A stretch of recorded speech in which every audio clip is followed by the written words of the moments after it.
कैसी हूँ। आज की वीडियो में हम लोग पढ़ेंगे क्लाइमेटोलॉजी के बारे में, उसकी मीनिंग के बारे में, उसके नेचर के बारे में, उसकी डेफिनेशन के बारे में, ब्रांचेस के बारे में, फिर हम लोग देखेंगे स्कोप के बारे में। तो वीडियो काफ़ी ज़्यादा इंटरेस्टिंग होने वाली है। अगर वीडियो आपको अच्छी लगे तो एक लाइक करिएगा और एक सब्सक्राइब करिएगा। तो चलिए बिना टाइम वेस्ट किए हुए हम लोग वीडियो को शुरू करते हैं। ये जिंदगी हर कदम पर संघर्ष है, हर कदम पर। उससे तुम तभी जीतोगे जब तुम्हारा मन और तुम्हारी शरीर दोनों मजबूत हो। अब हम लोग इंट्रोडक्शन के बारे में देख लेते हैं। Climatology is the scientific study of climate. Climate की साइंटिफिक स्टडी करना क्लाइमेटोलॉजी कहलाता है। It is the branch of atmospheric sciences. ये एटमॉस्फेरिक साइंसेस की ब्रांच है। एटमॉस्फेयर में हम लोग देखते हैं हमारी सराउंडिंग के बारे में, वेदर कंडीशंस कहती हैं, क्लाइमेटिक कंडीशंस कहती हैं। और जो हमारा क्लाइमेटोलॉजी है वो एटमॉस्फेरिक साइंसेस की ब्रांच है, which is concern with the description of the climate. Climate का डिस्क्रिप्शन देना इसके अंतर्गत आता है। एनालिसिस करना क्लाइमेट की, और क्लाइमेट में क्या क्या डिफरेंसेस आ रहे हैं उनकी स्टडी करना क्लाइमेटोलॉजी कहलाता है। फॉर एग्जाम्पल हमने फर्दर डिस्कस किया है क्लाइमेट, वेजिटेशन, वाइल्ड लाइफ जो है, ये सब हम क्लाइमेटोलॉजी के अंतर्गत पढ़ते हैं। अब हम लोग पढ़ लेते हैं मीनिंग ऑफ क्लाइमेटोलॉजी। मीनिंग क्या है? Climatology is the branch of science that describes and explains the nature of climate, how it differs from place to place. Climatology basically क्या है? एक साइंस की ब्रांच है जिसमें हम लोग स्टडी करते हैं नेचर के क्लाइमेट के बारे में, और ये जानने की कोशिश करते हैं कि जो place to place, time to time जो चेंजेस आते हैं क्लाइमेट में, जो डिफरेंसेस आते हैं, उनके बारे में स्टडी करना क्लाइमेटोलॉजी कहलाता है। जो हमारा टर्म क्लाइमेटोलॉजी है वो ओरिजिनेट हुआ है दो ग्रीक वर्ड से, क्लाइमा एंड लॉगोस। क्लाइमा का मतलब होता है slope of the earth, whereas logos means होता है स्टडी करना। तो हम कह सकते हैं कि क्लाइमेटोलॉजी एक साइंटिफिक स्टडी है, अर्थ की साइंटिफिक स्टडी है। अब हम एक डेफिनेशन देख लेते हैं क्लाइमेटोलॉजी की, क्योंकि जब हम लोग आंसर राइटिंग करते हैं बेसिकली MA BA के स्टूडेंट्स, तो उसमें आंसर को अगर इनरिच करना चाहते हैं तो उसमें अगर हम डेफिनेशन लिख देते हैं तो हमारा आंसर की ज़्यादा वैलिडिटी बढ़ जाती है। तो according to the Austin Miller, जो क्लाइमेटोलॉजी है is a branch of science which discusses the average condition of the weather. जो हमारा average condition of the weather होता है उसको हम क्लाइमेट कहते हैं। तो in the other sense we can say that climatology जो है क्लाइमेट की स्टडी करना क्लाइमेटोलॉजी कहलाता है। ठीक, अब नेचर ऑफ क्लाइमेटोलॉजी देख लेते हैं। इसका नेचर क्या है क्लाइमेटोलॉजी का? Climatology tries to study both the nature of climates, local, regional और global, and the natural or human induced factors that causes climate to change. इसमें हम दो तरह की चीज़ों को पढ़ते हैं। नेचर का मैन पे क्या इम्पैक्ट पड़ रहा है और मैन का नेचर पे क्या इम्पैक्ट पड़ रहा है, इन दोनों फैक्टर्स को हम लोग डिटेल में पढ़ते हैं। Climatology considers the past and can predict the future climate changes. Climatology के अंतर्गत हम लोग जो हमारा एंशियंट एरा है उसमें किस प्रकार का क्लाइमेट था और हमारे आने वाले फ्यूचर में किस प्रकार का क्लाइमेट होगा, इसको हम प्रिडिक्ट कर पाते हैं।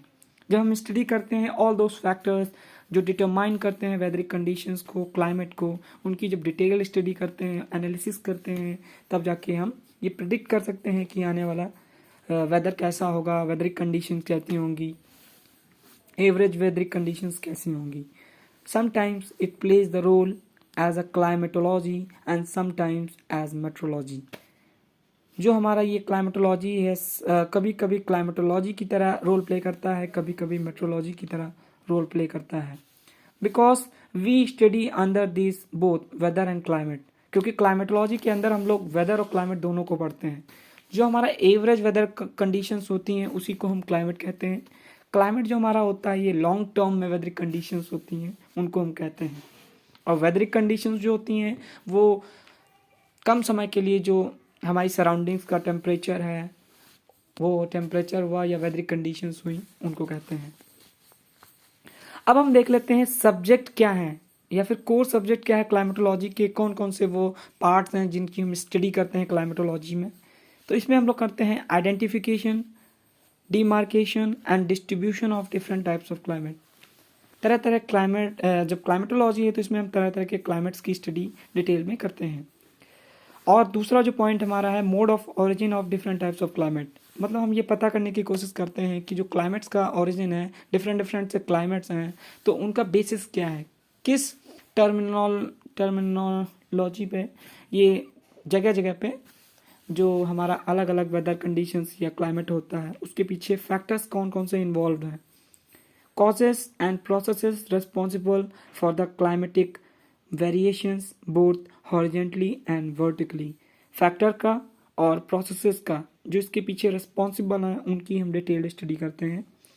Different elements of weather and climate, elements की बात कर लेते हैं कि क्लाइमेट्स के कौन कौन से एलिमेंट्स होते हैं जो डिटरमाइन करते हैं किसी भी प्लेस का क्लाइमेट या वेदर कंडीशंस उस प्लेस की किन किन एलिमेंट्स पे डिपेंड करती है, उसकी स्टडी हम लोग क्लाइमेटोलॉजी में करते हैं। फिर हम लोग देखते हैं interaction of weather and climate with human society, जो हमारा वेदरिक कंडीशंस हैं या वेदर है या क्लाइमेट है उसका ह्यूमन सोसाइटी पे क्या इम्पैक्ट पड़ रहा है और क्या क्या इन्वॉल्वमेंट रहता है, मैन इन्वायरमेंट रिलेशंस को देखने की हम लोग कोशिश करते हैं ज़्यादा से। फिर हम लोग देखते हैं impact of climate on human health, climate का ह्यूमन हेल्थ पे क्या इम्पैक्ट पड़ता है and activities including physiological and psychological aspect, उसके बारे में भी हम लोग पढ़ते हैं। Scope of climatology, generally the scope means subject matter of a discipline, मतलब हम उस सब्जेक्ट में कौन कौन सी डिसिप्लिन्स को पढ़ते हैं, कौन कौन सी अप्रोचेस को यूज़ करते हैं स्टडी करने में, उसी को हम लोग स्कोप कहते हैं। So the subject matter of the climatology comprises 3 basic subdivisions of the related to the science of climatology. इसमें हम बेसिकली 3 मेजर अप्रोचेस या सब्जेक्ट्स के बारे में पढ़ते हैं, सब डिविजन्स के बारे में पढ़ते हैं। वो बेसिकली हमारे हैं physical climatology, applied climatology, regional climatology. इन तीनों टॉपिक्स पर हम डिटेल्ड में आगे के वीडियो में डिस्कस करेंगे कि फिजिकल क्लाइमेटोलॉजी क्या होता है, अप्लाइड क्लाइमेटोलॉजी क्या होता है, रीजनल क्लाइमेटोलॉजी क्या होता है। अब हम लोग देख लेते हैं एप्लीकेशंस ऑफ क्लाइमेटोलॉजी, इनका एप्लीकेशंस क्या है, क्लाइमेटोलॉजी सब्जेक्ट जो हम पढ़ रहे हैं उसको हम किस किस क्षेत्र में अप्लाई कर सकते हैं। तो उसका जो फर्स्ट एप्लीकेशन है क्लाइमेटोलॉजिकल रिकॉर्ड, हम क्लाइमेटोलॉजिकल रिकॉर्ड को मेंटेन करने के लिए क्लाइमेटोलॉजी की एप्लीकेशन में यूज़ कर सकते हैं। थ्योरी ऑफ क्लाइमेटोलॉजी और क्लाइमेटोलॉजी की या क्लाइमेट की थ्योरी बता सकते हैं कि इसके पीछे क्या क्या फैक्टर्स इन्वॉल्व हैं क्लाइमेट चेंज के पीछे। Energy and moisture balance of the अर्थ की एनर्जी और मॉइस्चर बैलेंस के बारे में पता कर सकते हैं। Study of the climate as the environment of living organism, study of the climate as the direct environment on the map. तो ये हमारा वीडियो था क्लाइमेटोलॉजी के बारे में। इसके आगे के वीडियो टाइम टू टाइम आते रहेंगे। अगर मेरा वीडियो अच्छा लगा हो तो इसको लाइक करिएगा और सब्सक्राइब करिएगा। Thank you.